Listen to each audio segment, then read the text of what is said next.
Aí. Então, né, só continuando, a farmácia tem essa possibilidade, não que ela precise. Então, só voltando um pouquinho, já que eu falei de uma coisa que é importante, antes de começar a gravar, voltar ao conceito de emulsão. Então, lembrando que é uma mistura de duas substâncias, dois líquidos, né, que não se misturam normalmente.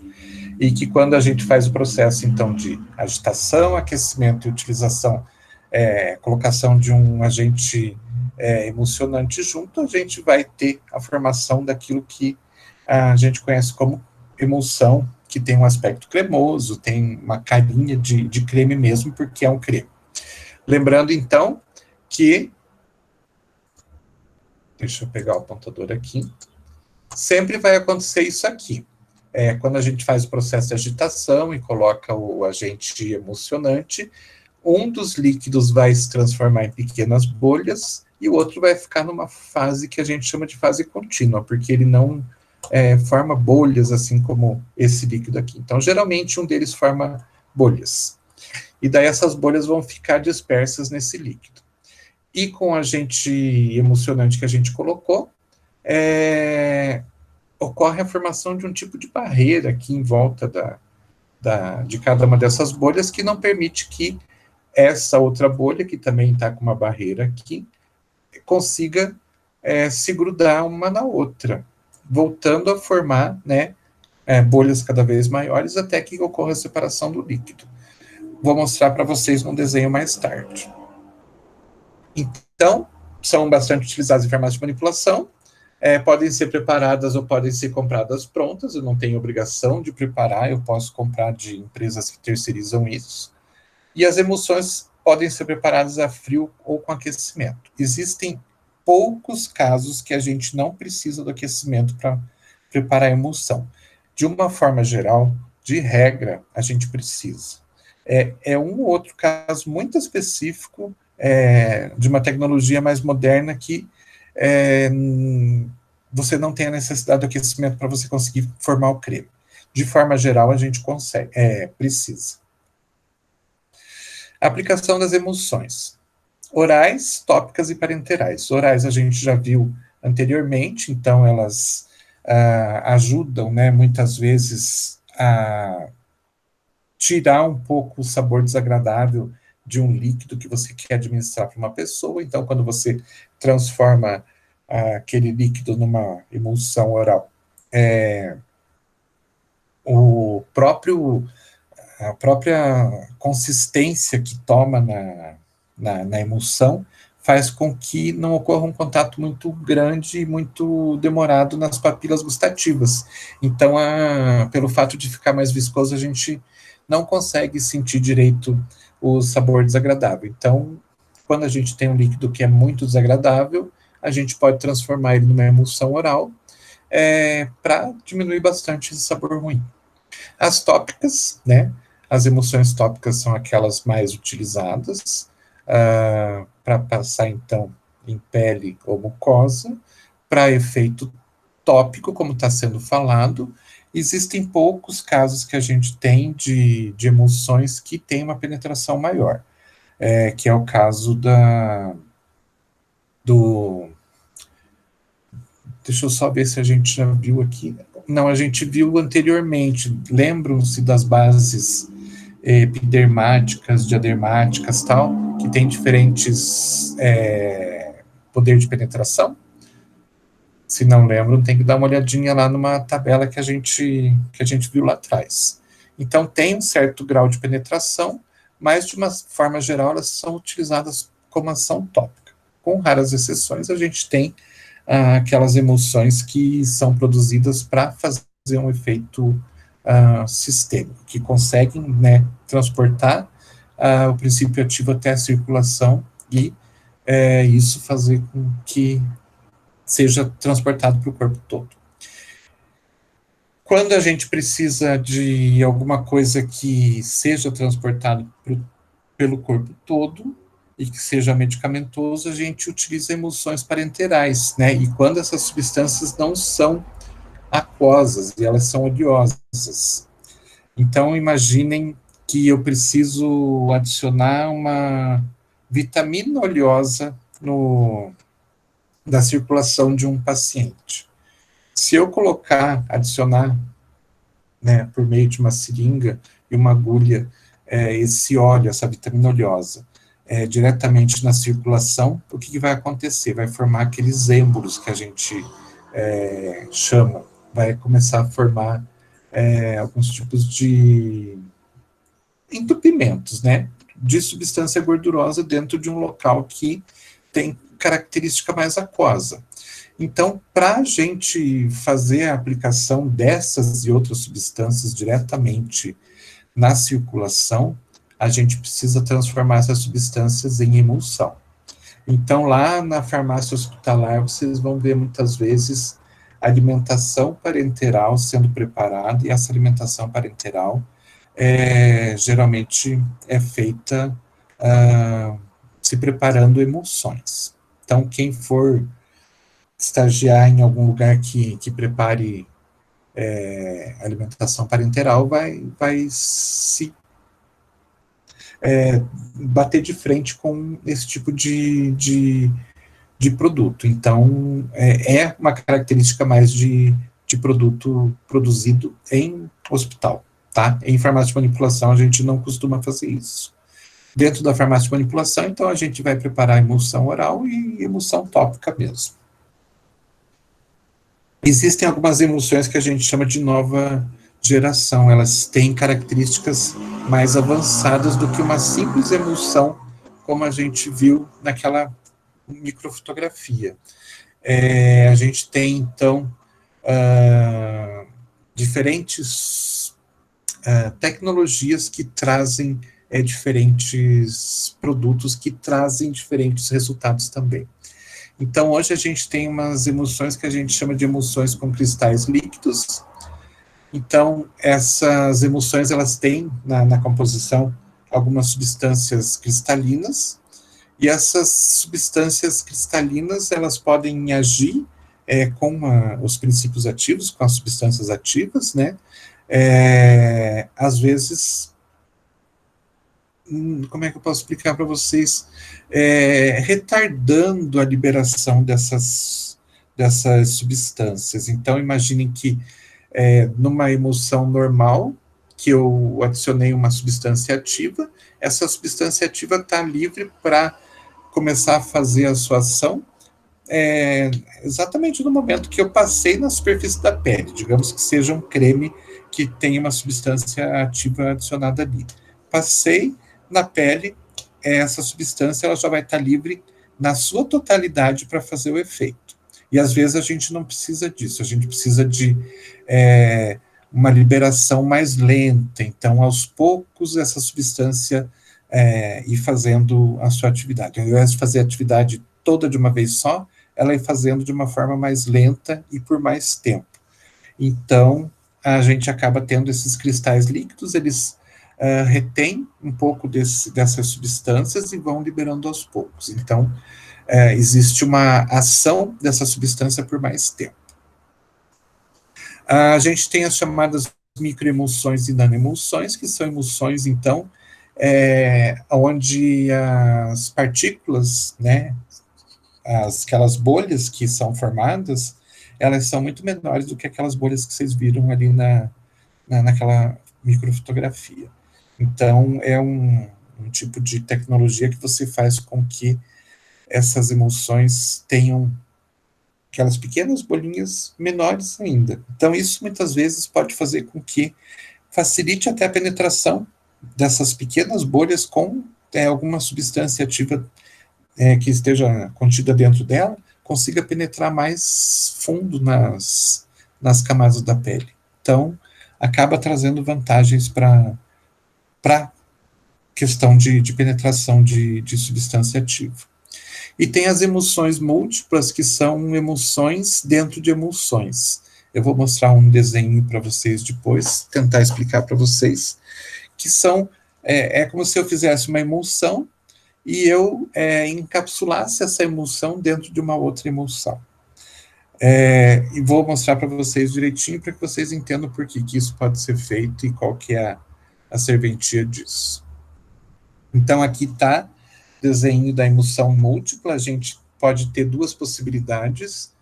Uma emulsão água em óleo em água, ou seja, uma emulsão que eu tenho água, então aqui a bolinha de água, envolvida num óleo, então essa bolinha está dentro de uma bolha de óleo, que está envolvida por água, certo? Então a gente chama ela de emulsão água em óleo em água. Água em óleo em água. E a gente tem, ao contrário, emulsão óleo em água em óleo.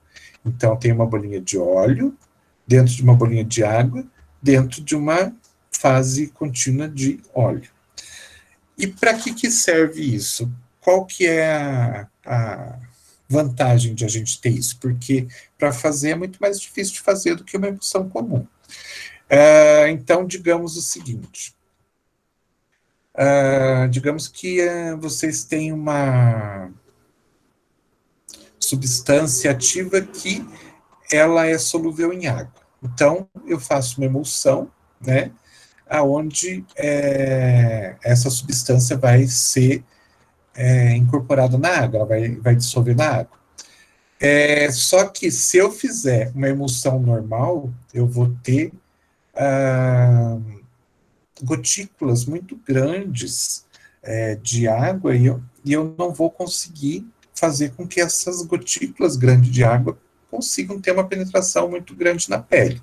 E eu preciso que essas substâncias, então, penetrem mais.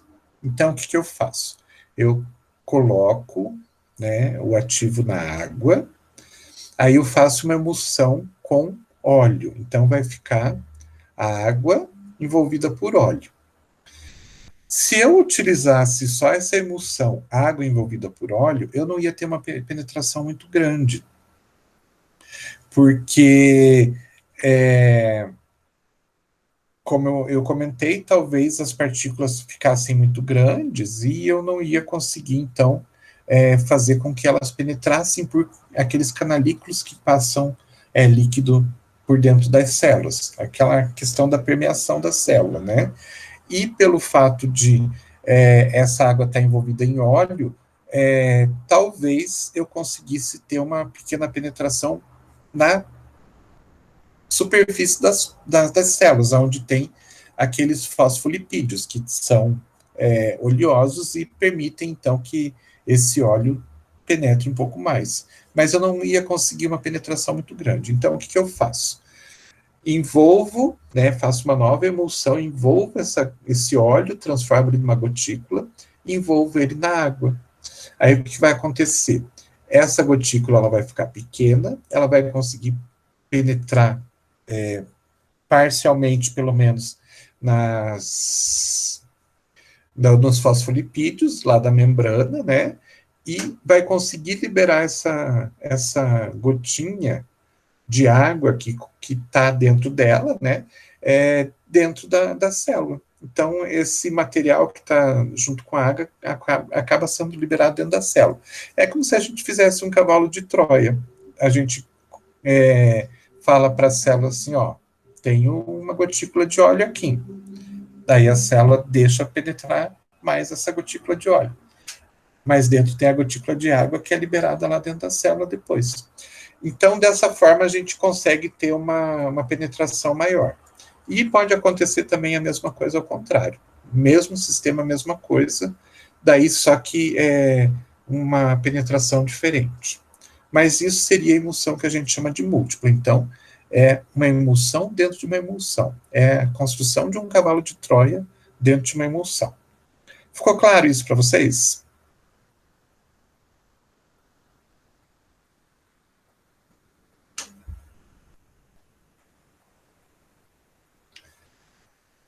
Só estou escutando um cri-cri e mais Sim, nada. ficou sim, professor. Então, tá bom. Vamos lá. Composição de uma emulsão. Então, basicamente, a gente precisa de uma fase aquosa, né? Então, lembrem-se que são duas fases que não se misturam. Uma fase aquosa, uma fase oleosa. a substância emulsionante, ou uma mistura de substâncias emulsionantes, e alguma substância auxiliar. Basicamente, essas três primeiras substâncias que estão listadas aqui, elas já permitem a produção de uma emulsão. A gente vai utilizar substâncias auxiliares, por quê? Porque a gente precisa, por exemplo, tendo água aqui, a gente precisa conservar para evitar contaminação de micro-organismos. Então, a gente vai adicionar um agente que vai evitar que isso aconteça. A gente tem óleo aqui, se for um óleo de origem vegetal, por exemplo, a gente precisa adicionar um agente antioxidante, porque os óleos vegetais costumam oxidar com facilidade. E eu não quero que isso aconteça com o óleo que está dentro do meu creme. E outras coisas mais que podem ser adicionadas para melhorar essa emulsão que foi preparada, né? Então, com essas três substâncias, eu já consigo a emulsão. As outras são só para melhorar realmente o aspecto, a aparência e a própria estabilidade do material. Aqui uma fotografia colorida, então, bolhas de óleo, o ideal é que elas tenham mais ou menos o mesmo tamanho, não devem ser tamanhos diferentes, né? Então, envolvidas por uma fase aquosa. Então, aqui a água e aqui a bolha de óleo. Então, o que a gente diz, como que a gente caracteriza essa emulsão aqui? É óleo em água. O óleo está contido na água, as bolhas de óleo estão contidas na água. Então, vocês vão ver muitas vezes na literatura falando assim, uma emulsão óleo em água. Então, é a emulsão que o óleo está contido na água. A bolha de óleo está contida na outra fase, que é contínua, e que, no caso, é a água. Composição da fase aquosa. Então, obviamente, a gente vai precisar da água e qualquer outra substância que seja solúvel em água. A gente vai, então, adicionar tudo que for solúvel em água na água antes de preparar essa emulsão, para que tudo fique contido ali dentro. Da mesma forma, a fase oleosa, tudo que for oleoso, tudo que tiver característica de dissolver em óleo, a gente vai adicionar no óleo, para que, quando eu for fazer o processo de produção dessa emulsão, as substâncias já estejam ali. Então, na água vai várias substâncias que vão trazer melhoria para emulsão. Por exemplo, posso colocar agente umectante, como glicerina, propileno glicol. Apesar de todo mundo achar que glicerina é uma substância que dissolve em óleo, não, ela se dissolve em água. Então, ela é um agente hidrofílico ou aquoso.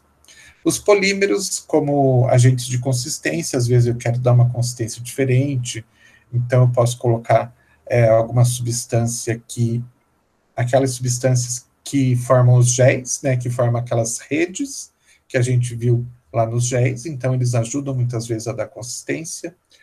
Um corante que eu vou colocar, geralmente ele é solúvel em água. Tem conservante que é solúvel em água, tem conservante que é solúvel em óleo. Então, dependendo do que das características das substâncias que eu for adicionar ali, eu tenho que ver se aquela substância dissolve em água ou dissolve em óleo. Então, tudo que for solúvel em água eu vou colocar de um lado, tudo que for solúvel em óleo eu vou colocar do outro, para depois misturar.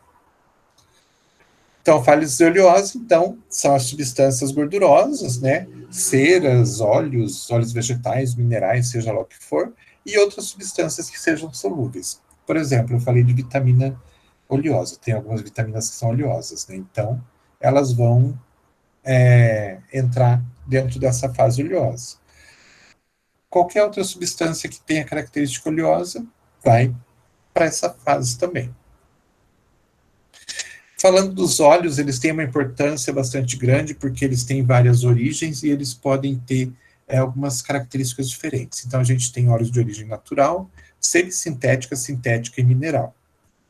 De origem natural, a gente vai ter lá os vegetais, né, amêndoas, macadâmias, soja, semente de uva, rosa mosqueta, um monte de diferentes óleos, né? Aí posso fazer um creme para pele com óleo de soja? Pode, por que não? Posso fazer com óleo de canola? Pode, por que não?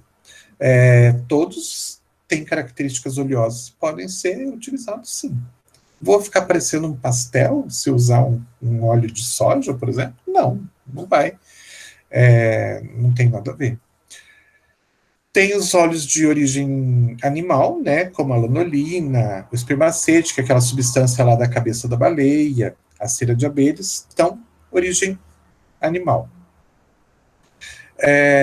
Sem contar, claro, por exemplo, os derivados do porco, como, por exemplo, a banha de porco. Eu poderia utilizar a banha de porco para ser como uma base para um creme? Poderia. Tanto é que, a partir da banha de porco, vários produtos foram transformados em laboratório. Então, vários óleos, gordura animal, foram transformados em laboratório e são substâncias que a gente utiliza no dia a dia para a produção de cremes e loções. Então, ácido esteárico, por exemplo, álcool estearílico, cetiol V, que é um éster de ácido graxo, o MEG, o monoetileno glicol, todos são substâncias que foram produzidas em laboratório, tendo como base a gordura animal. Então, se pega a gordura animal, se faz algumas transformações no laboratório, e a gente tem, então, esses óleos ou ceras semissintéticas, que são muito comuns. E tem os sintéticos também, como é o caso do silicone, que é o mais comum de todos. Dentro dos diferentes tipos de silicone, dentro do silicone, a gente tem diferentes tipos de silicone. Então, a gente vai ter, por exemplo, o óleo de silicone, que é um óleo pesado, como qualquer outro óleo que a gente conhece do dia a dia, que tem uma característica de ser totalmente, de repelir totalmente a água.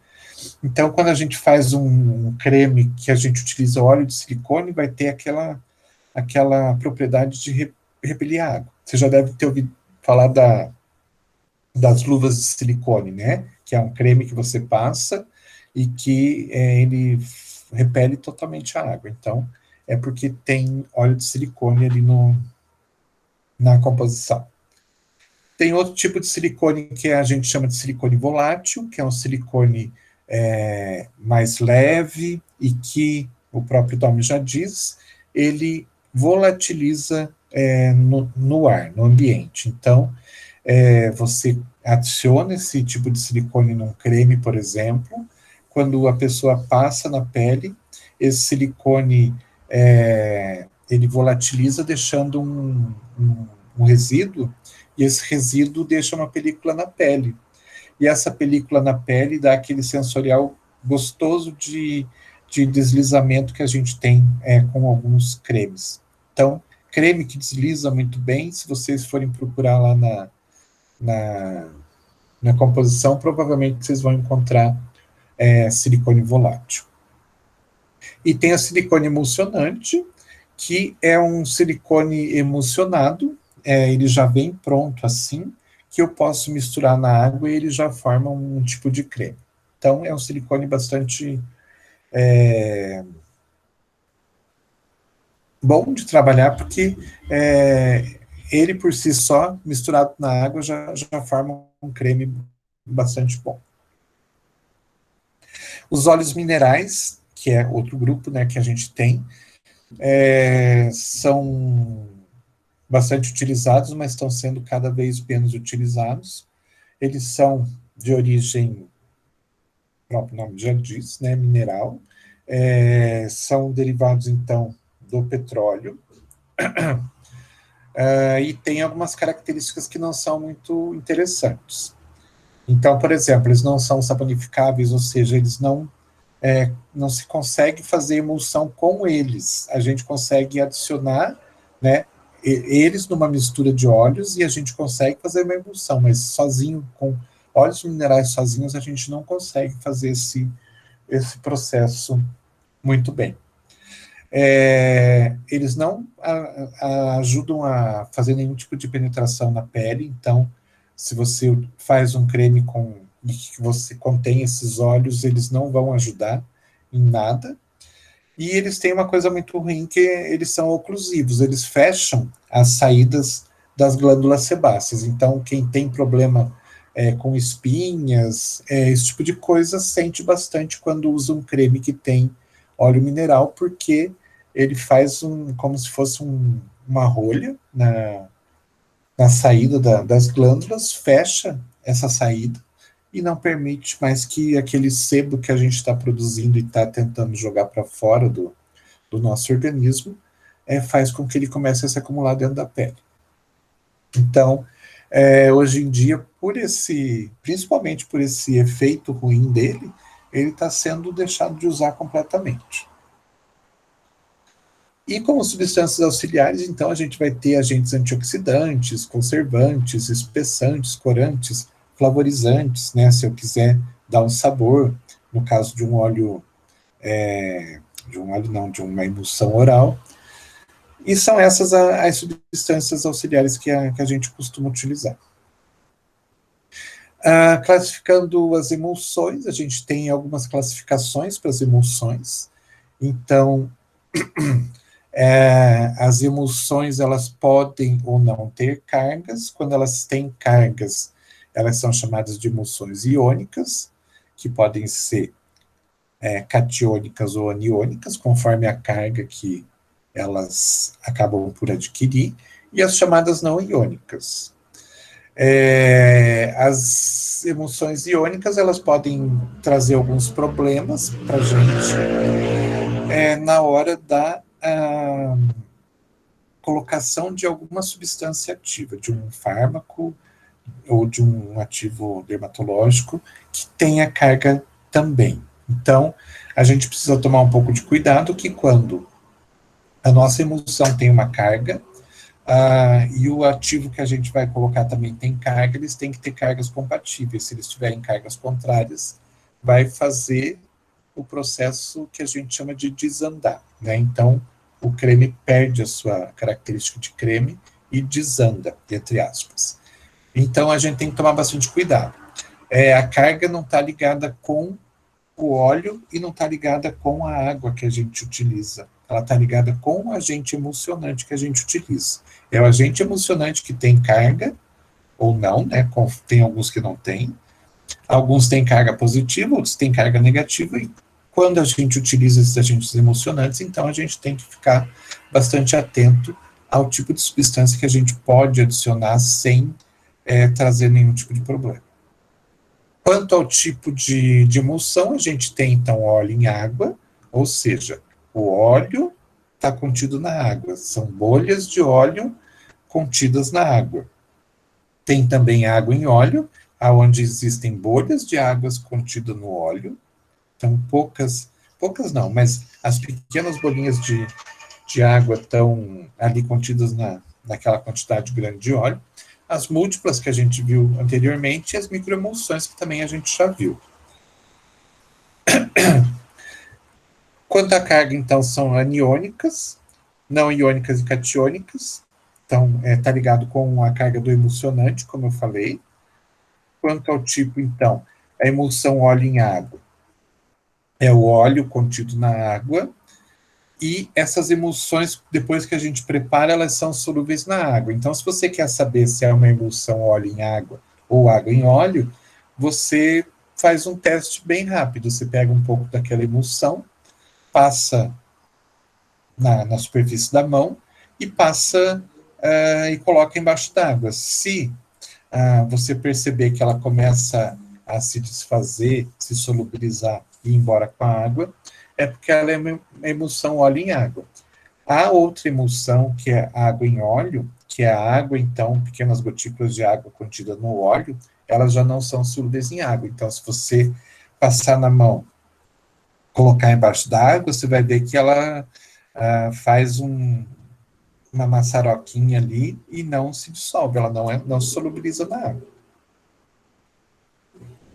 Então, como eu falei anteriormente, óleo em água, o óleo, né, as gotículas de óleo estão contidas na água. Aqui, então, a gente tem uma representação dessa gotícula de óleo em vermelho, contida na água em azul, com um agente emulsionante. Então, o que acontece? O agente emulsionante vai se ligar uma parte dele na água e uma parte no óleo. Lembram que essa estrutura, então, ela tem, cada lado da estrutura tem essa possibilidade. Um lado se liga com óleo, outro lado se liga com a água. Aí o que vai acontecer?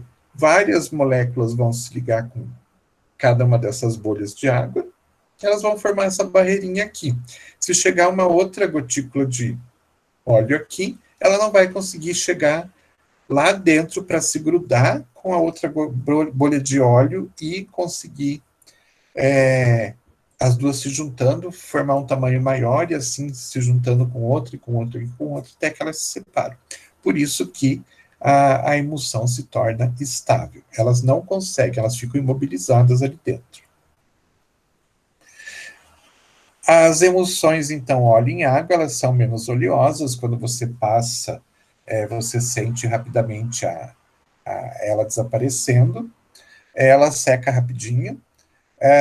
Outro teste que você pode fazer para verificar se é óleo em água é que, como a gente tem aqui, deixa eu voltar ali, a água de uma forma contínua, então se eu aplicar uma carga elétrica aqui, né, digamos que eu pegue lá um fio de eletricidade e coloque ali, ele vai conduzir a eletricidade por tudo isso, e de repente pode ser que aqui do outro lado eu consiga perceber essa carga elétrica saindo. Então,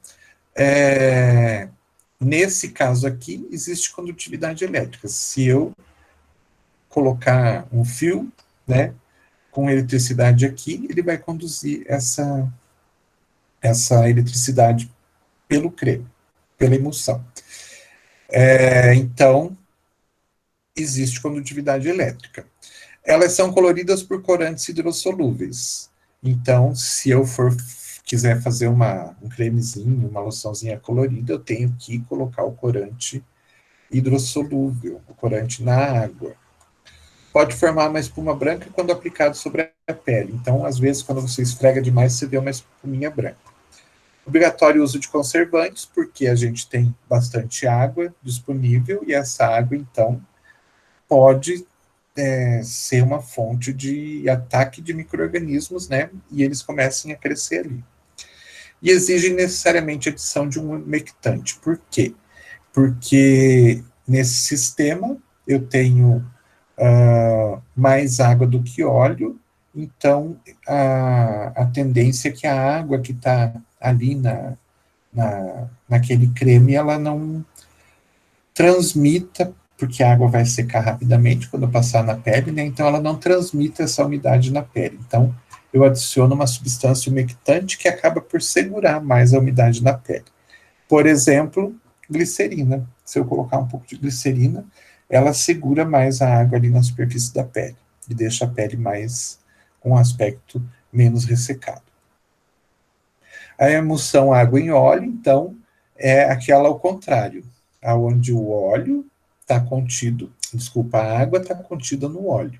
Então, se eu aplicar uma corrente elétrica aqui, o óleo ele não transmite corrente elétrica, então eu não vou ter condutividade, tá? A água vai estar em menor quantidade que o óleo. Então, essa emulsão vai ocorrer nesse formato, a parte aquosa vai se ligar, né, com a bolha de água, e a parte oleosa vai ficar aqui toda ligada no óleo.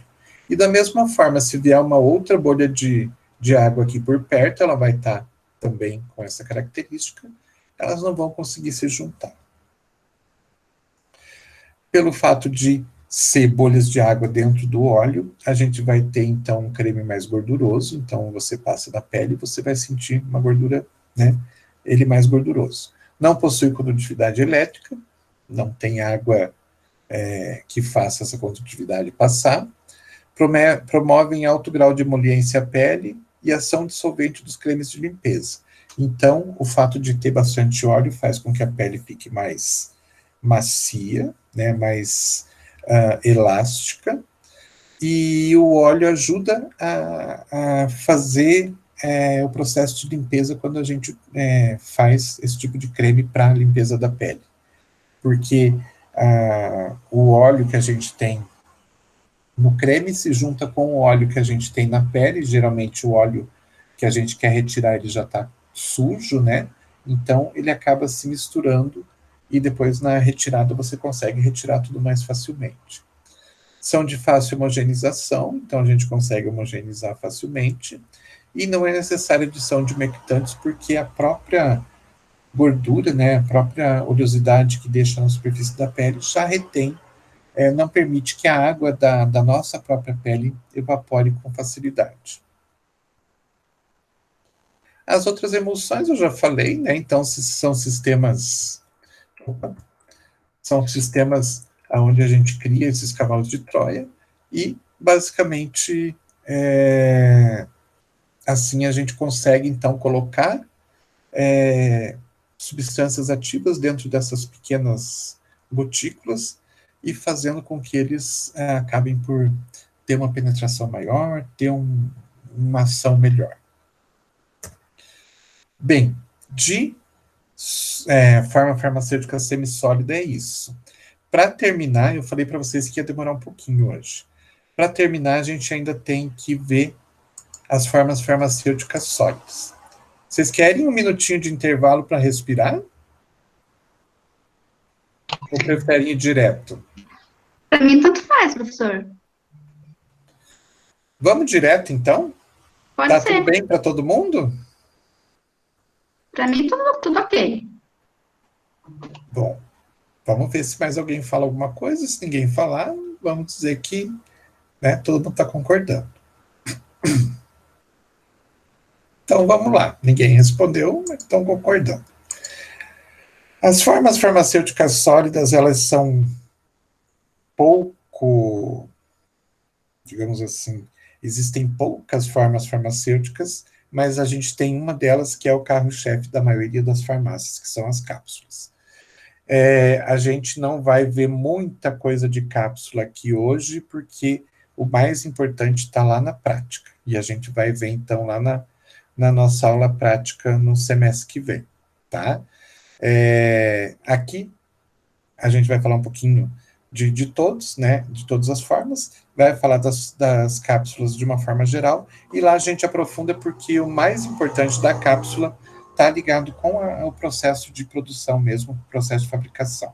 Porque a cápsula em si é um revestimento de gelatina, né, que tem uma grande importância, mas se você não souber fazer o processo de preparação, não adianta nada você ter. Então a gente vai ver, mas a gente volta a ver lá, graças a Deus, que vai ter prática. Então, formas farmacêuticas sólidas, então a gente está falando de, basicamente, vou dizer assim, que das formas sólidas, 95% são cápsulas e o restante está dividido em as outras formas farmacêuticas sólidas que a gente tem. A gente não fala de comprimido nem de drágia porque não são formas farmacêuticas usuais dentro das farmácias de manipulação. Elas acabam sendo formas farmacêuticas mais voltadas para a área industrial, porque precisa todo um processo de preparação de comprimido de drágia. Então, diferentemente da cápsula, que você consegue fazer com equipamento que é um tabuleirinho manual, para fazer comprimido e para fazer drágia, você precisa de uma sequência de equipamentos que muitas vezes não são interessantes para a farmácia de manipulação por causa do custo deles e da demanda não tão grande. Aqui em Curitiba deve ter 2, 3 farmácias no máximo que fazem comprimido, que tem máquina para fazer comprimido. De uma forma geral, acabam fazendo tudo em cápsula. Bom, forma farmacêutica sólida, elas são mais baratas, né? não tem muito processo de produção, os processos são bem simples. Elas, pelo fato de a gente estar trabalhando com substâncias sólidas, a gente está trabalhando com substâncias que não têm água, né? Ou tem pouca água. E quanto menos água a gente tiver, mais estáveis elas são, né? Quanto mais água a forma ou a substância que você estiver trabalhando, quanto mais água tiver, mais instável ela é. Então, as formas sólidas, elas são mais estáveis. Não que elas não possam trazer problemas de ter contaminação, ter reações químicas, mas elas acontecem numa frequência e numa quantidade muito menor. São bem aceitas, são facilmente administráveis, e a gente consegue fazer uma coisa que é bastante importante, que é controlar a biodisponibilidade. Então, quando se faz uma cápsula, a gente sabe que tem todas as barreiras para se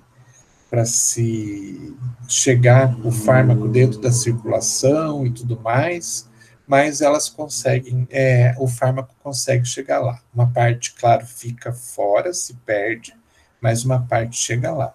E a gente consegue controlar, então, esse processo de biodisponibilidade. Então, a gente, como eu falei, a gente vai falar dos pós, das cápsulas, e só. Basicamente, são essas duas formas que a gente vai trabalhar. Então, falando primeiro dos pós.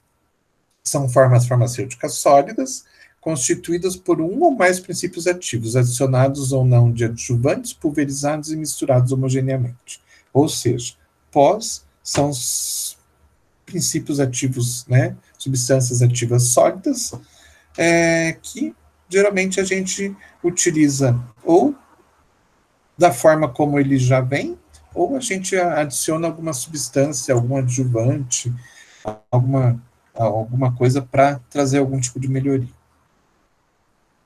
A gente classifica os pós em dois tipos, os chamados pós simples e os pós compostos. O próprio nome já diz, o pós simples é aquele que só tem uma única substância ativa, e os pós compostos são aqueles que têm duas ou mais. Então, você faz uma mistura de diferentes pós, com características diferentes, com propriedades diferentes. Vantagens que a gente tem na manipulação de pós. Maior velocidade de solução ou de extração dos princípios ativos. Então, imagine o seguinte, quando eu administro um pó, ele praticamente... E esse pó é via oral, obviamente, se eu estou falando de administrar, né? Esse pó, ou eu vou ter que tratar ele e dissolver ele num líquido antes de tomar. É muito difícil a gente tomar um pó a seco, né? Então, geralmente, a gente mistura na água. E o que acontece? Quando eu misturo na água, eu deixo ele praticamente pronto para chegar lá no estômago, né? Passar por todo o processo do ácido do estômago e tudo mais, e está preparado para começar o processo de absorção.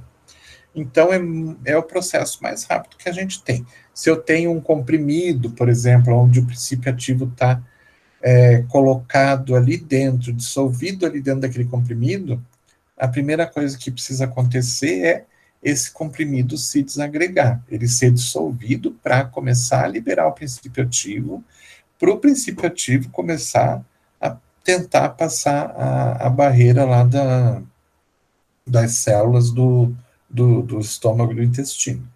Então, leva um tempo maior. Quando eu tenho o pó pronto, ele já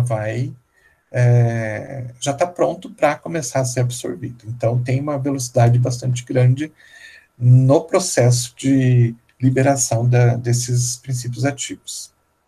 Tem uma melhor absorção gastrointestinal, daí, obviamente, tem um efeito mais rápido, né, e um efeito mais regular.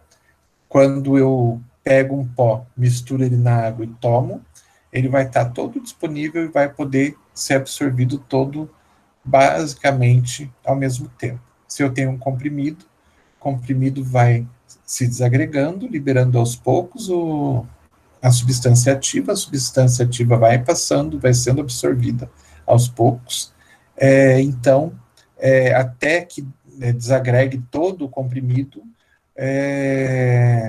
uma parte do princípio ativo já foi absorvida e uma parte ainda não foi, então vai sendo absorvido aos poucos. O pó é facilmente deglutível, e quando a gente utiliza um pó para uso externo, eles são de fácil aplicação. Por exemplo, um talco. Você vai passar um talco, é super simples de passar, não tem segredo nenhum, né? Desvantagens de manipulação de pós. Eles podem ser instáveis, porque podem sofrer vários tipos de reações químicas, como oxidação, hidrólise, fotólise e decomposição pelo calor. Então, tudo isso tem que ser levado em consideração. Se for um pó que, de repente, pode absorver umidade, ele pode começar a sofrer hidrólise. Um pó que seja sensível à luminosidade, ele pode começar a sofrer reação com a luz e assim por diante. Outra desvantagem é a dificuldade de mascarar odor e sabor desagradável. Então, quando você vai tomar um pó, se você só mistura esse pó na água e tenta tomar, às vezes você sente o gosto desagradável, né? E é difícil daí da gente conseguir fazer com que esse sabor desagradável seja escondido. E quando a gente faz um tipo de pó que a gente chama de pó dividido, ele é um tipo de processo, né, de divisão desse pó que leva bastante tempo para preparar. Então, só para vocês entenderem, a gente tem 2 tipos de pó. Deixa eu ver se já está aqui na... Não, eu nem coloquei. A gente tem o pó do tipo...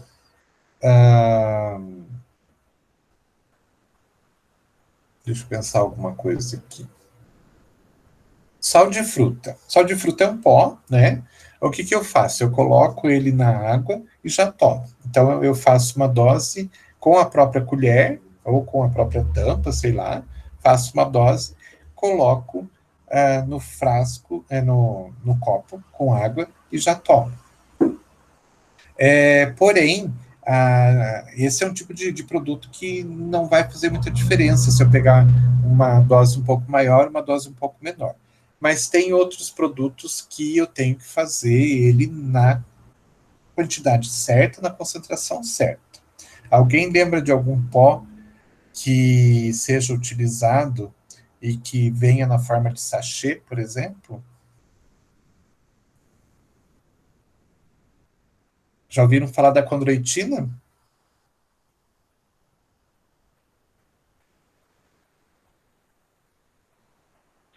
Sim, professor. Sim. Então, ela existe industrializada, né? Mas ela é bastante manipulada nas farmácias de manipulação. Aí o que você tem que fazer? Você precisa fazer dose por dose separadamente. Então, você tem que fazer de forma unitária. Então, imagine quando vem um pedido lá de 120 sachêzinhos, você tem que fazer 120. Um a um, você não pode, de repente, fazer tudo de uma vez só e meio que dividir assim, você vai ter que fazer um a um, porque você precisa ter a concentração certa do princípio ativo ali. Então, esse acaba tomando muito mais tempo. Se eu vou preparar um pó tipo esse pó a granel, tipo o sal de fruta, eu faço tudo de uma vez só, coloco dentro do frasco e acabou. Mas geralmente o que a gente tem são os pós divididos em doses, né? Então, quando eu tenho essa divisão em doses, eu tenho que preparar as doses uma a uma. Isso vai me levar bastante tempo. E basicamente, fora as cápsulas, a forma farmacêutica sólida mais preparada dentro das farmácias. Sinais de instabilidade física mais comuns que a gente pode encontrar nos pós. Formação de grumos ou descoloração. Então, formação de grumo, a gente já imagina que pode ter tido umidade ali no local. Então, o pó acaba se agregando, né, formando aquelas pelotinhas. Provavelmente, umidade no local. Descoloração. Geralmente está ligado com a questão da iluminação. Então, excesso de luminosidade pode ter tido algum tipo de reação ali no local e ocorreu a perda da cor do produto. Então, são sinais físicos de instabilidade. E formação de gás também, no caso do sachêzinho de sal de fruta, não sei se alguém aqui já pegou alguma vez, mas de repente você pega o sachêzinho do sal de fruta, ele está todo cheio de ar, ele está como se fosse um balãozinho de tão cheio. Por quê? Provavelmente no processo ou de produção ou de fechamento do sachê, entrou a umidade ali, ocorreu a reação, né, que só ocorre com a presença de água, e ocorreu a formação de gás, e esse gás estufou o sachêzinho. Pode ser degradação bacteriana? Pode também, mas geralmente está mais ligado com o processo de umidade do que qualquer outra coisa. Característica dos pós. Pó para uso oral. Então, imaginem que vocês vão preparar um pó para uso oral. Que características que ele precisa ter? Eles têm que ser divididos finamente, né? Então tem que ser um pó com partículas bastante pequenas, para que você consiga suspender ele ou colocar no alimento ou qualquer coisa assim do gênero, sem formação de partículas. Então, você quer que ele se suspenda rapidamente, você não quer que ele comece a formar aqueles grumos. Então, quanto mais fino for o pó, mais facilmente ele vai se ou dissolver ou se suspender, né, ficar suspenso ali na água ou no líquido que você está utilizando.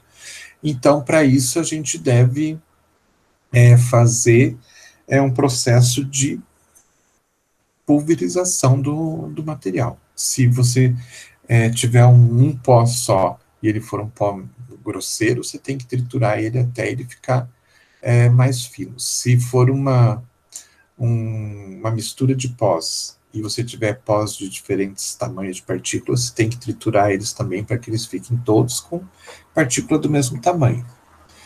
Então, isso acontece bastante quando você vai fazer lá os pós antiácidos, esses pós para suspensão, que é o caso da condroitina, por exemplo, glucosamina condroitina, né?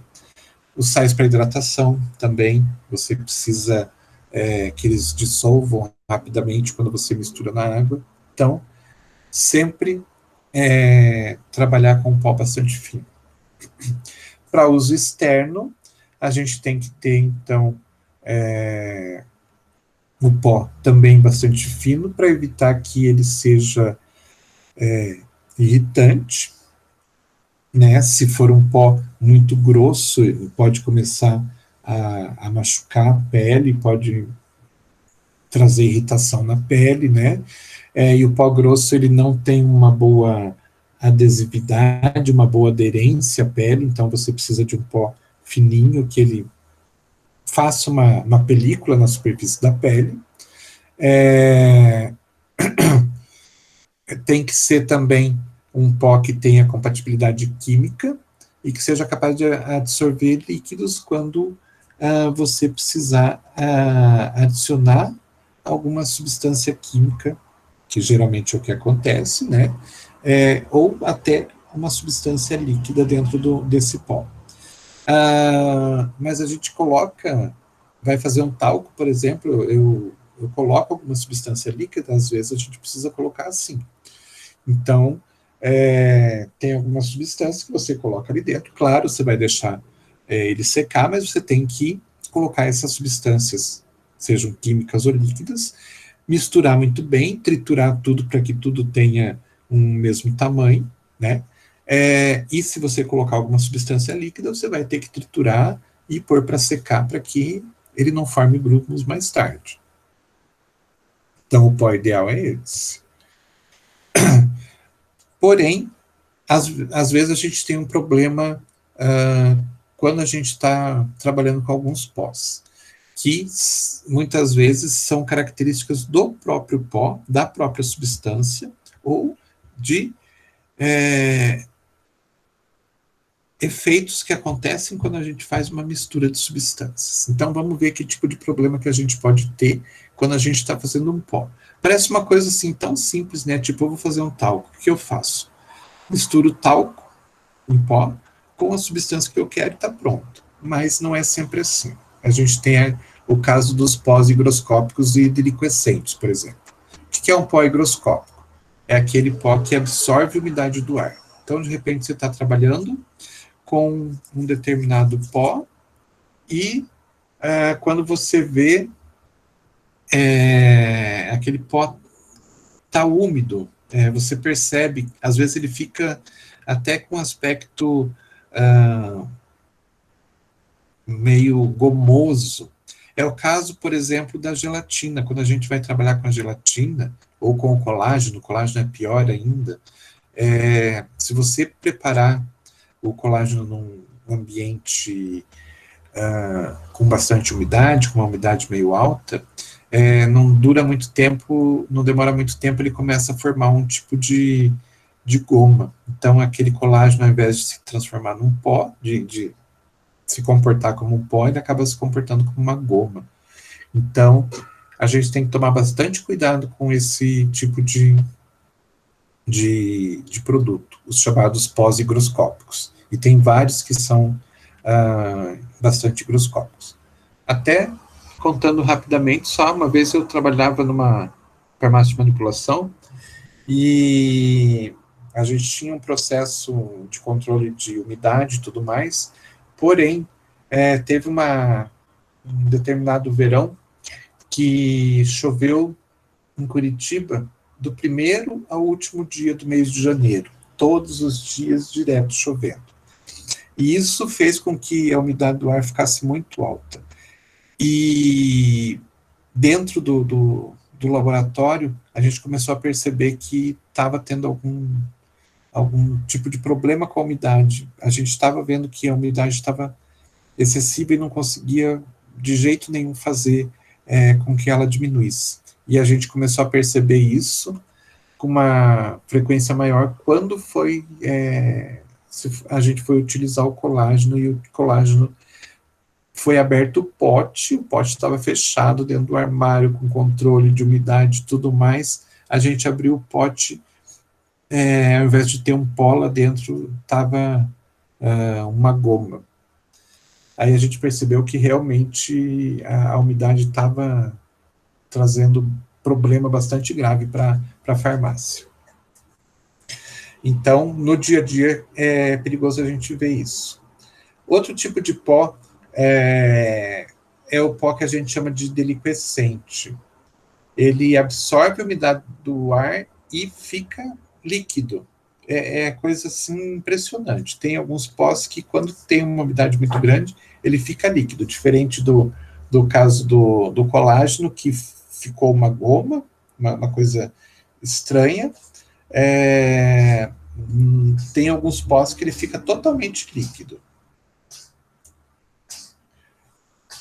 Então, a gente tem que tomar cuidado com eles também, tem que ter tratamentos, né, para evitar que a umidade venha a trazer esses problemas com eles. Alguns exemplos que a gente tem de higroscópico e deliquescente: cloreto de cálcio, pepsina, cloreto de alumínio, cloreto de besalcônio, acetato de potássio, pilocarpina, citrato de potássio e o próprio cloreto de sódio. Se vocês perceberem na própria cozinha de vocês, se vocês deixarem o saleiro aberto por muito tempo, ele vai começar a formar gotículas, porque ele absorve bastante a umidade.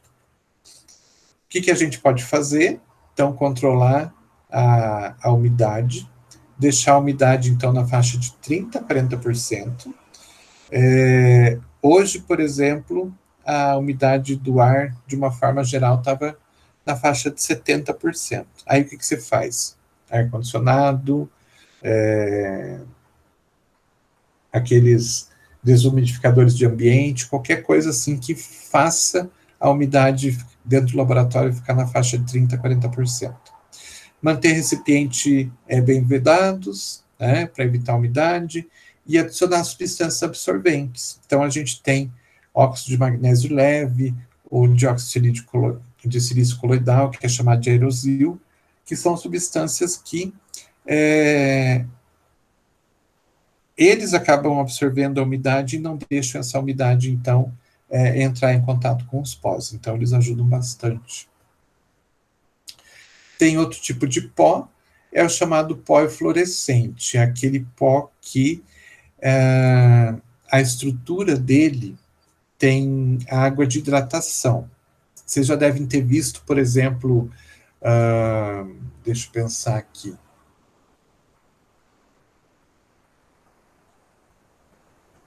A amoxicilina trihidratada. Já devem ter visto alguma vez na própria caixa do medicamento, né? Amoxicilina trihidratada, não sei o que, pentahidratada. Isso quer dizer o quê? Quer dizer que tem água, né, cristalizada, né? É água de hidratação, água de cristalização que a gente fala, nas moléculas. Então, quando eu tenho lá amoxicilina trihidratada, grudada nessa amoxicilina, eu tenho lá 3 moléculas de água. E quando eu vou triturar essa amoxicilina, eu estou mexendo na estrutura, né? Estou triturando tudo e eu consigo, muitas vezes, liberar essa água. E essa água acaba transformando aquele pó numa pasta, muitas vezes. Então, a gente tem que tomar cuidado com isso também. Isso é o que a gente chama de pó eflorescente, que a água, entre aspas, floresce da própria substância, quando você está triturando ela e a água está aparecendo. Exemplos: acetato de sódio, ácido cítrico, cafeína, lactato de cálcio, sulfato ferroso, borato de sódio, codeína, fosfato de sódio, são substâncias que têm moléculas de água grudadas nela. Medidas corretivas substituir o sal hidratado pelo sal anidro. Então, às vezes a gente consegue comprar o sal anidro, às vezes não, né? Mas, de uma forma geral, existe a possibilidade de você comprar o anidro, daí não vai trazer esse problema para você. Tem uma outro problema que está ligado com os pós, que é a chamada mistura eutética. Quando você tem 2 substâncias e você tem que misturar essas 2 substâncias.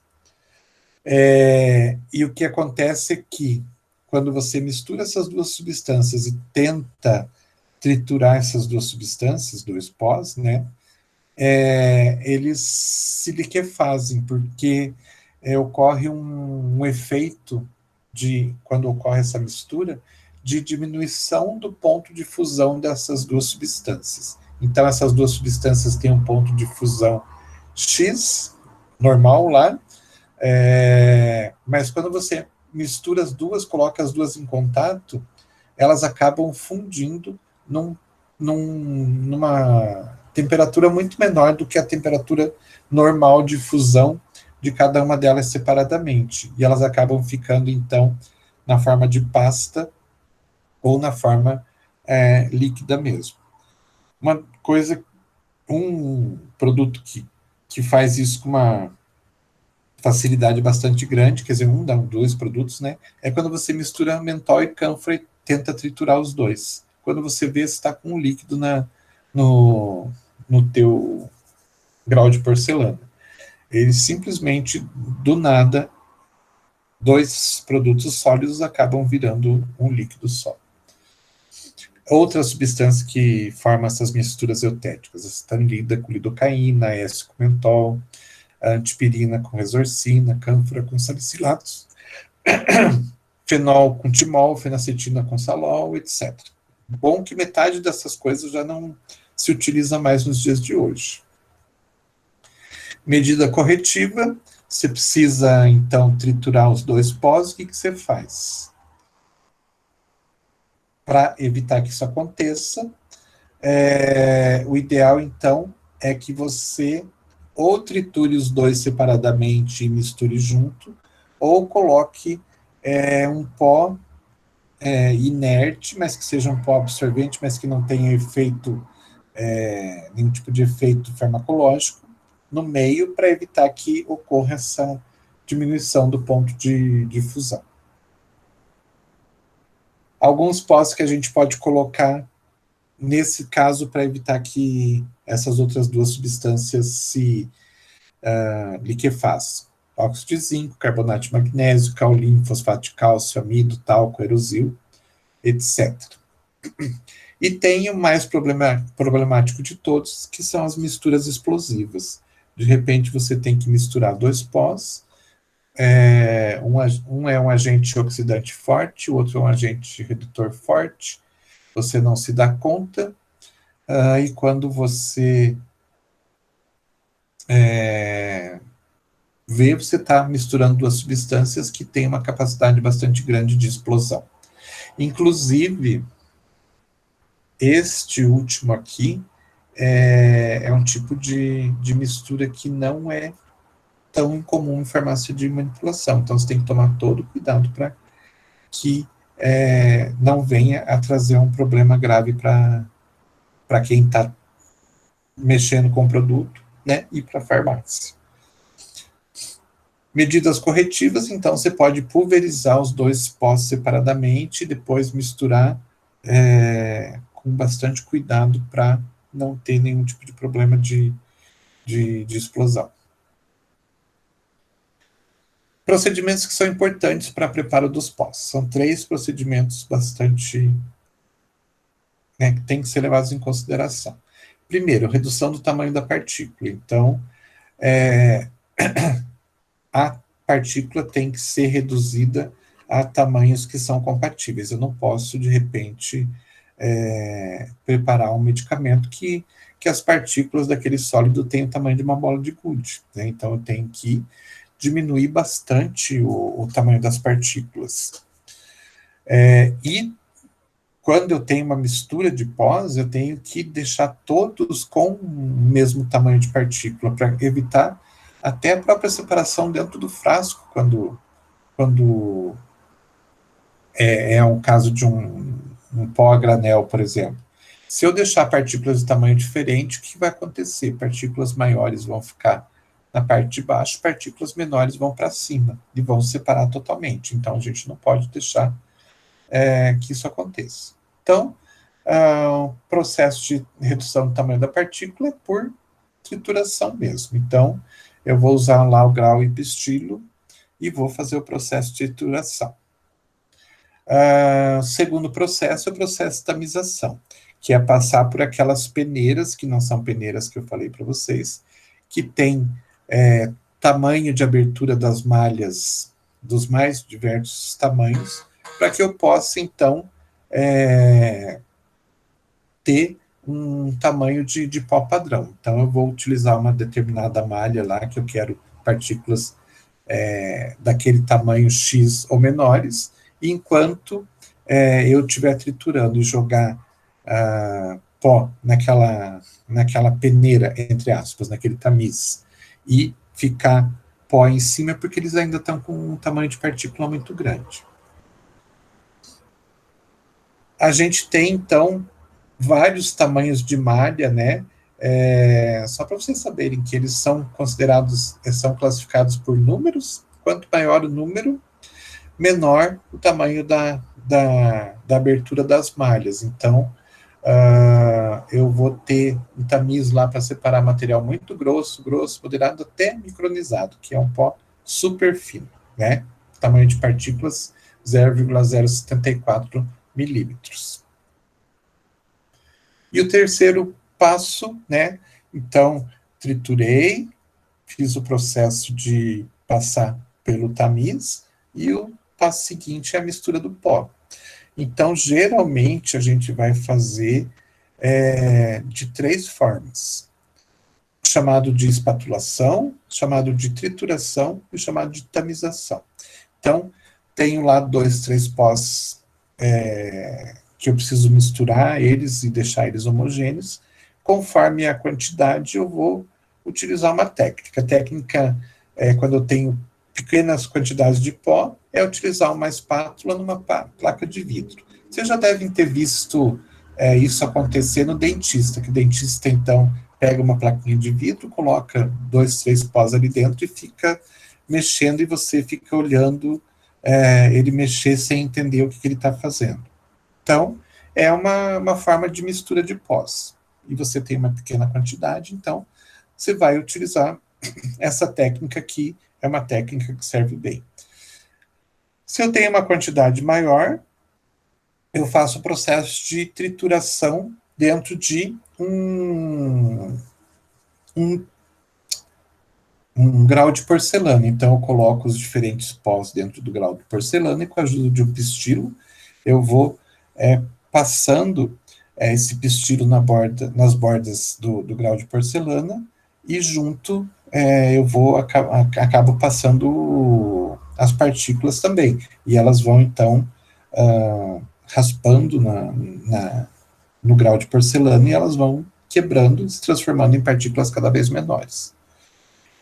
E o terceiro processo, quando eu preciso fazer essa mistura, é passar pelo tamiz. Quando eu tenho 2, 3, 4 pós numa quantidade grande, eu coloco dentro desse tamiz ou dessa peneira, e quando eu estou fazendo o processo de agitação para que o pó passe pela malha da peneira, eles já vão se misturando. Então, eu posso fazer isso 2, 3 vezes, eu consigo fazer a mistura direitinho do pó também. Diluições de ativos. Quando eu tenho... Isso é uma coisa que eu acho melhor eu conversar com vocês lá na prática, mas só para vocês terem uma ideia. Quando eu tenho uma substância que a concentração dela é muito pequena dentro de um fármaco, por exemplo, alguns tipos de hormônios, que são... Cada comprimido tem lá uma quantidade lá de não sei quantos micra, né, ou uma quantidade muito pequena em miligramas, e eu não consigo pesar esse pó para colocar ele dentro, essa substância, para colocar ele dentro de uma forma farmacêutica, eu tenho que fazer um processo que a gente chama de diluição. Eu acho que eu já expliquei para vocês lá no começo esse esquema de diluição, que seria, então, eu tentar enganar as nossas balanças, porque as nossas balanças, elas não pesam concentrações muito baixas como microgramas, né? Então, para eu conseguir pesar, o que eu faço? Eu adiciono a esse fármaco uma quantidade conhecida de uma substância, de um pó inerte. Geralmente a gente utiliza talco, ou uma mistura ou amido, ou uma mistura de substâncias que vão dar peso para isso. Então, quando eu faço esse processo, eu chamo esse processo de diluição. Então, eu coloco uma quantidade conhecida do princípio ativo que eu preciso, né? Coloco uma quantidade conhecida desse pó inerte, que está ali só para dar volume, para dar peso, e daí, depois de muito bem misturado, eu sei que quando eu tirar uma determinada porção, uma determinada quantidade daquela mistura, eu sei que ali dentro eu vou ter uma quantidade conhecida do princípio ativo. E dessa forma eu consigo colocar essa quantidade conhecida do princípio ativo dentro de uma cápsula, dentro de um sachê, seja lá a forma como eu estou fazendo, tá? Não vou entrar mais em detalhes, porque é um pouquinho complicado, mas lá nas práticas a gente vai ver isso direitinho, processo na prática. Então, só para vocês saberem, esse processo, então, como eu falei, né, você tem o princípio ativo, você vai colocar esse princípio ativo misturado com uma determinada quantidade desse pó, ou dessa mistura de pós, que está ali só para dar o volume mesmo. E para eu ter a certeza absoluta do que eu tenho ali, tá super bem misturado, geralmente a gente faz uma adição de alguma substância corante. Então, eu posso colocar algum corante que eu sei que não traz nenhum tipo de problema. Então, muitas vezes a gente utiliza a vitamina B12, que ela tem uma cor amarela, ou mesmo o carmim, que é aquela substância que vem lá do besourinho, né? É o corante que é feito a partir do besouro. Então, a gente coloca um corante ali, e daí o que acontece? Eu tenho o fármaco na quantidade que eu conhecida, né? A quantidade que eu sei, que eu coloquei ali para fazer essa diluição. Eu tenho a substância, o outro pó que eu estou utilizando para fazer esse processo de diluição, para dar esse volume, e eu preciso misturar os dois. Daí, quando eu coloco um corante, eu sei que, né, eu vou misturando aquilo e o corante vai se misturando também. Então, quando eu chegar num determinado momento que o pó está todo colorido e está colorido de uma forma uniforme, não tem diferença de tonalidade, não tem lugares que não está corado e tudo mais, eu posso ter a certeza, eu posso ter a garantia, então, que essa mistura que eu fiz está totalmente homogênea. Enquanto eu não tiver essa cor homogênea em todo esse material que eu fiz a mistura, eu não posso garantir que o princípio ativo está totalmente misturado ali dentro também. Então, é uma garantia que a gente tem. A mistura está feita, está preparada, quando todo o corante se homogeneizou naquela mistura ali e está tudo de uma cor uniforme. Essas diluições geométricas, elas podem ser de diferentes concentrações conforme a substância também.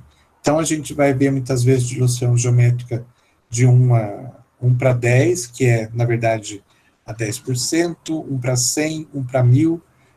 Então, quanto maior esse 1 para, né, maior a concentração desse pó inerte que eu tenho que colocar para diluir esse meu princípio ativo. Então, 1 para 10 quer dizer que eu vou colocar uma parte de princípio ativo e 9 do pó inerte. Uma diluição 1 para 100, eu vou colocar uma parte do princípio ativo e mais 99 do pó inerte. 1 para 1000, então é 1 para 999. E assim por diante. Até que eu consiga chegar numa determinada diluição que eu consiga pesar aquele material com segurança. Aqui eu só coloquei uma tabela, que é um padrão, que a gente tem que fazer diluições para essas substâncias que estão aqui. Usual, na diluição usual que a gente faz para cada uma dessas substâncias, e qual que é a mistura de pós que geralmente a gente faz. Então, no caso, por exemplo, do ácido fólico, a diluição tem que ser 1 para 100, ou seja, eu vou pegar 1 grama de ácido fólico e 99 gramas do diluente e vou fazer essa diluição. Os diluentes que eu posso utilizar são lactose, talco ou amido. E assim vai. Para cada substância, a gente tem uma diluição diferente e tem as sugestões de agentes diluentes que a gente pode utilizar.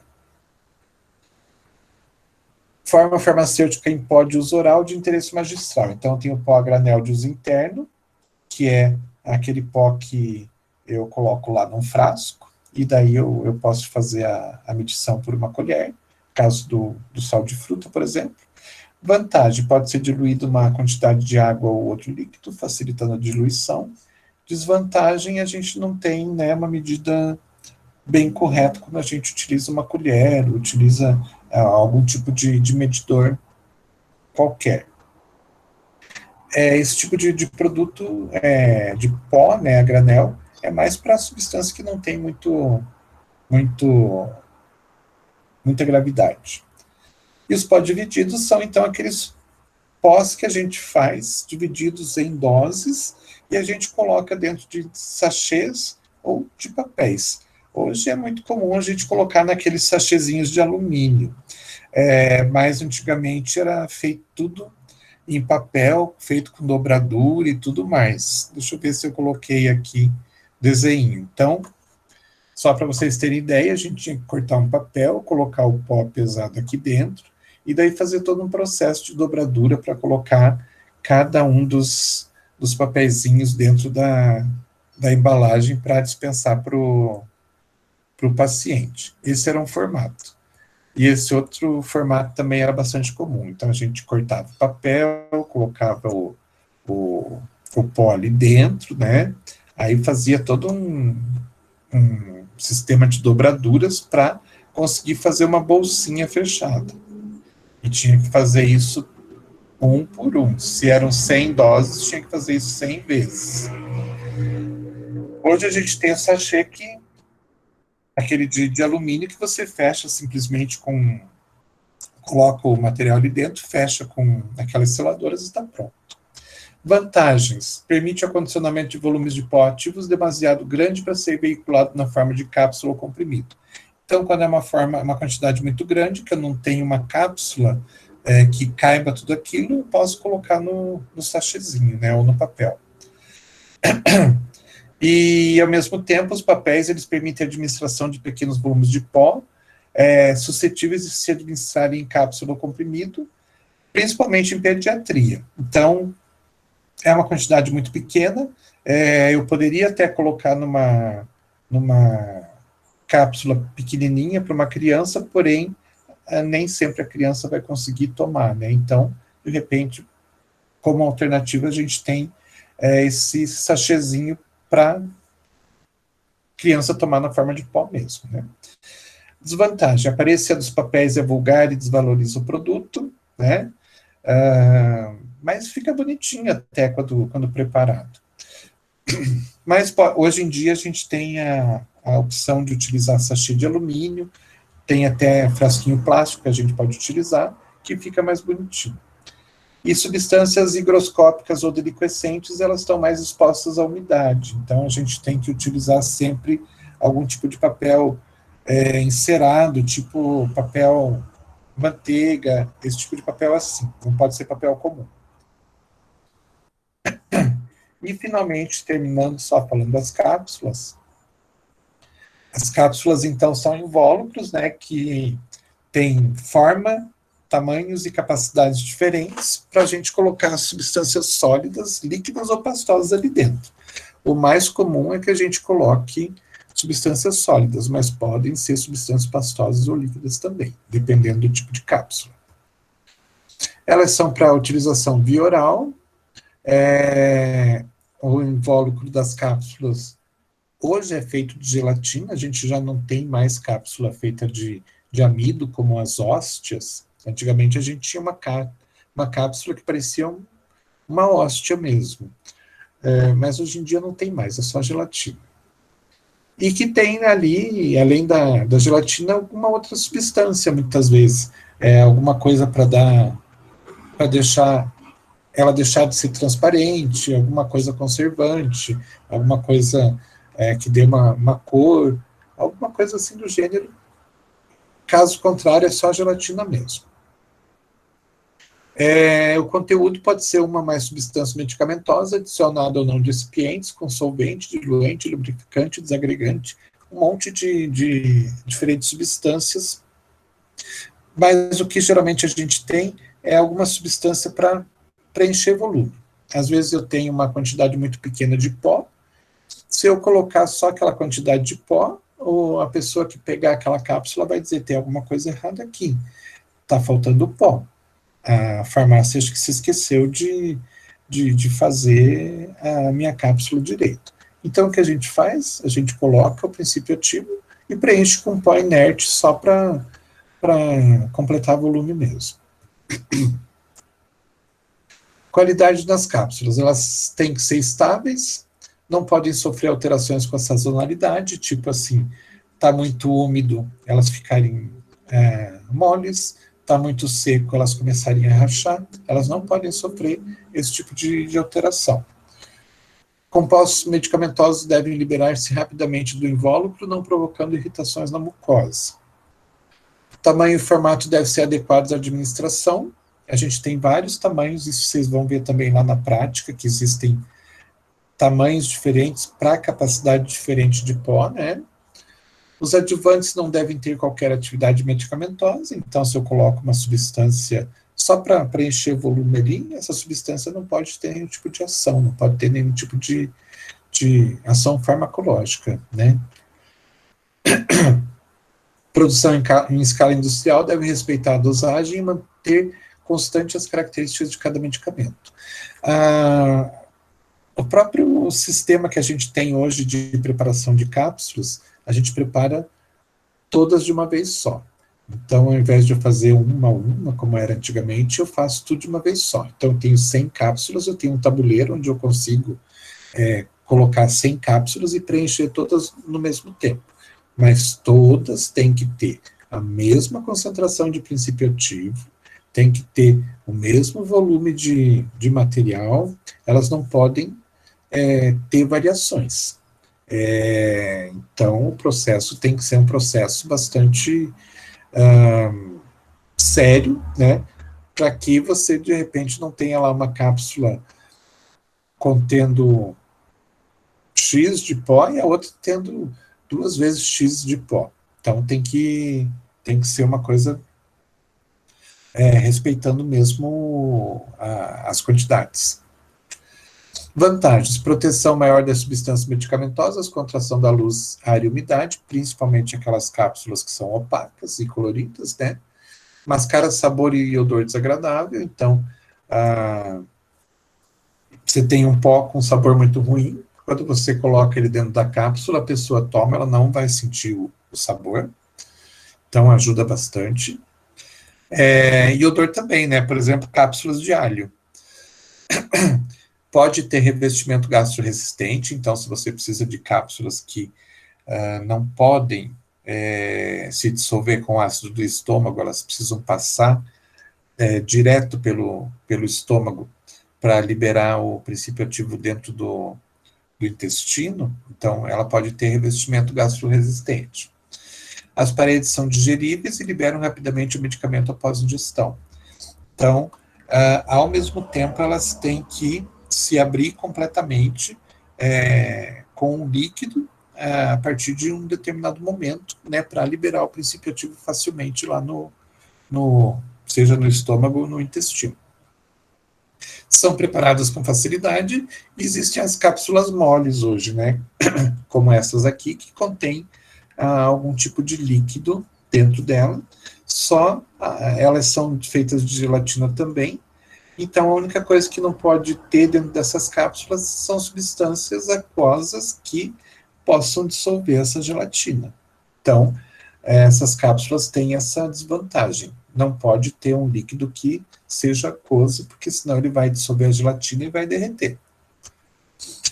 Tamanhos: a gente tem os mais variados tamanhos, tem 2, 4, 6, 8 tamanhos diferentes de cápsulas gelatinosas para capacidades diferentes. Então, a gente tem, por exemplo, uma cápsula de número 5, que é muito pequenininha, e cabe 0,12 ml. E a gente tem uma cápsula 000, que é uma cápsula bastante grande, que cabe 1,42 ml. Então, é uma diferença bastante grande.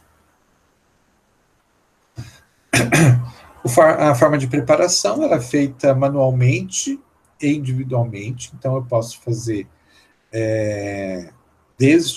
eu tenho um processo que eu posso fazer cápsula a cápsula, e eu posso ter um processo que eu posso fazer, isso aqui é um equipamento, então, que eu faço uma grande quantidade ao mesmo tempo. Então, esse equipamento é chamado de encapsulador, e eu coloco, então, as cápsulas abertas aqui.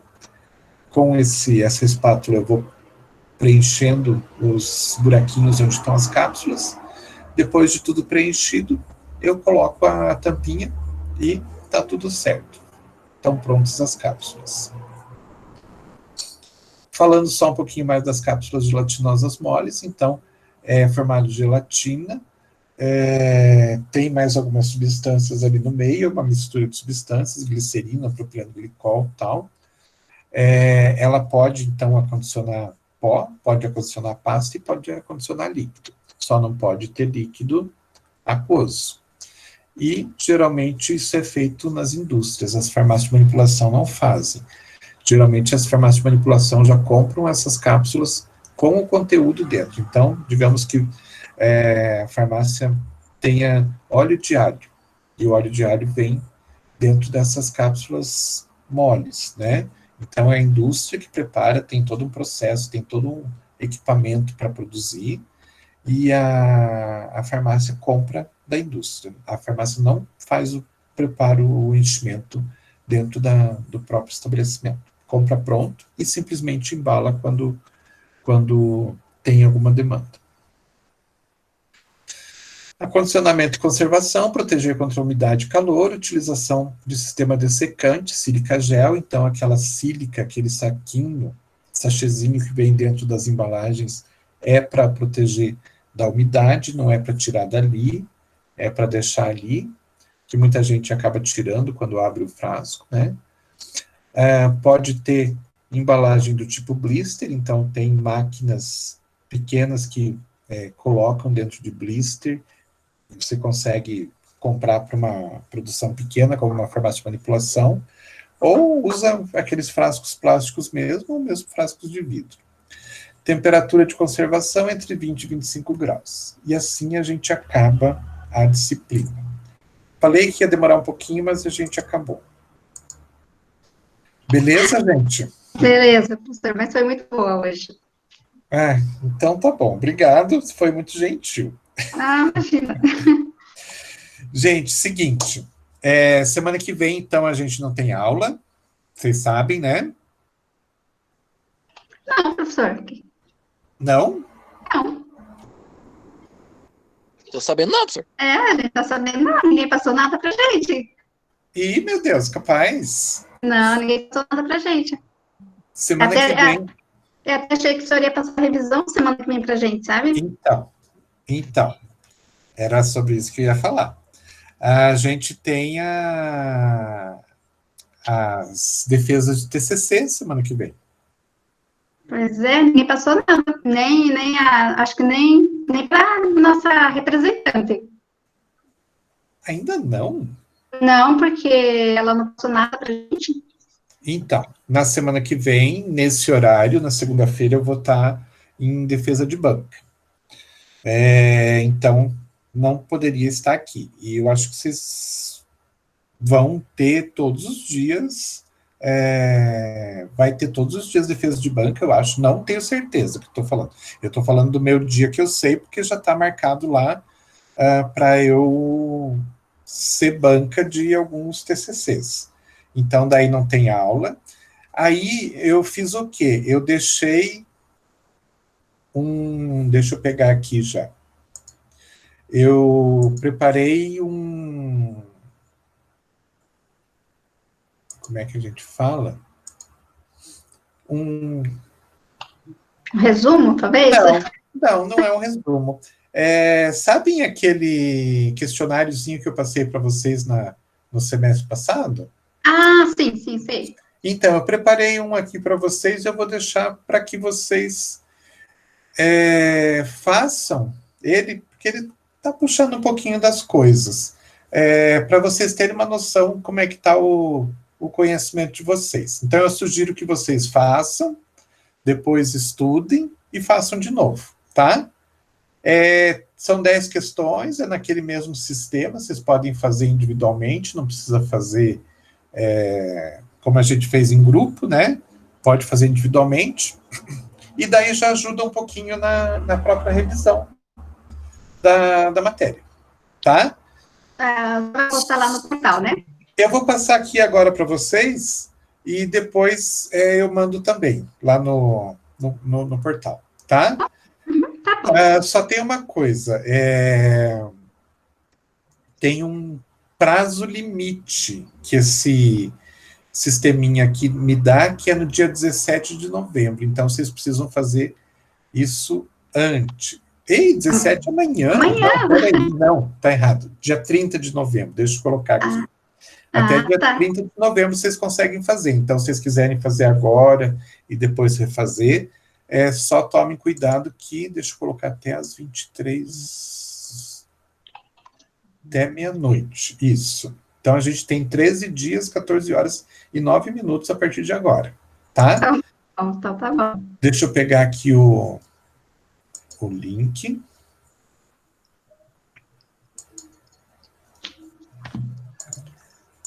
E já vou colocar aqui. Aí, para quem não assistiu a aula, vai achar o link aqui e eu vou deixar também lá no portal. Só vou pedir para alguém tentar abrir para mim para ver se está funcionando. Vai lá. Já coloquei.